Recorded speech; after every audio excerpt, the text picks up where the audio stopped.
ஜலால் மஸ்ஜித் India Devi Sri Bhadrakaliamman ஆலய விவகாரத்திற்கு இன்னும் தீர்வு எட்டப்படாத நிலையில் மசூதியின் அடிக்கல் நாட்டு விழாவில் பிரதமர் பங்கேற்பது சரியாக இருக்காது.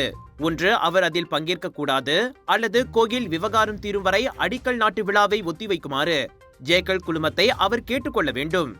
தேசிய முன்னணி காலத்து சட்டத்துறை அமைச்சரான டத்தோ ஜாயிட் இப்ராஹிம் அவ்வாறு ஆலோசனை கூறியுள்ளார். இதுவே கோயில் நிலத்தில் நூற்றாண்டு கால மசூதி இருந்து நில உரிமையாளர் அங்கு கோயிலை கட்ட அடிக்கல் நாட்டினால் பிரதமர் அங்கு செல்வாரா என ஜாயிட் கேள்வி எழுப்பினார். கோயில் இடமாற்றம் தொடர்பில் இன்னமும் பேச்சுவார்த்தைகள் நடைபெற்று வருகின்றன. ஒரு பக்கம் சுமூக தீர்வை பற்றி பேசிவிட்டு மறுபக்கம் அடிக்கல் நாட்டில் பங்கேற்றால் அது டத்தோ ஸ்ரீ அன்வார் இப்ராஹிமுக்கு அழகாக இருக்காது, இந்துக்களின் மனமும் புண்படும். பிரதமராக இருப்பவர் அதற்கு இடமளிக்க கூடாது என்பதே தமது கருத்து என ஜாயிட் கூறினார். Tapi tidak terlewat, saya menyeru kawan saya baik hati itu, Saudara Anwar, postpone. Biarkan benda ni cool down. Dan cari penyelesaian yang boleh diterima semua pihak. Ya.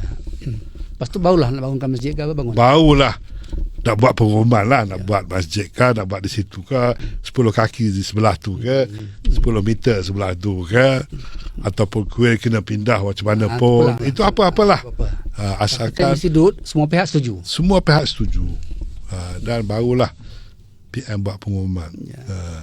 இது தவிர அந்த உத்தேச மசூதிக்கு மடானி என பெயரிடுவதும் பொருத்தமாக இருக்காது. காரணம், மடானி என்பது அன்வார் அரசாங்கத்தின் ஸ்லோகம், கொள்கை, அடையாளம் எல்லாமே. எனவே மடானி மசூதி என பெயர் வைத்தால் அதன் கட்டுமான திட்டத்தின் பின்னணியில் இருப்பதே மடானி அரசாங்கம் தான் என்ற தோற்றத்தை தந்துவிடும். ஆக மடானிக்கு பதிலாக வேறு ஏதாவது பெயரை ஜேக்கல் வைத்துக் கொள்ளட்டுமே என்றார் அவர். அனைத்து மலேசியர்களுக்கும் நியாயமான பிரதமராக டத்தோ ஸ்ரீ அன்வார் நடந்து கொள்ள வேண்டும் என தி டீப் திங்கர் பாட்காஸ்ட் பேட்டியில் ஜாயிட் கூறினார். மார்ச் 27ஆம் தேதி ஜேக்கல் ஏற்பாடு செய்துள்ள மடானி மசூதியின் அடிக்கல் நாட்டு விழாவில் டத்தோ ஸ்ரீ அன்வார் பங்கேற்க திட்டமிடப்பட்டிருப்பதாக கூறப்படுகிறது.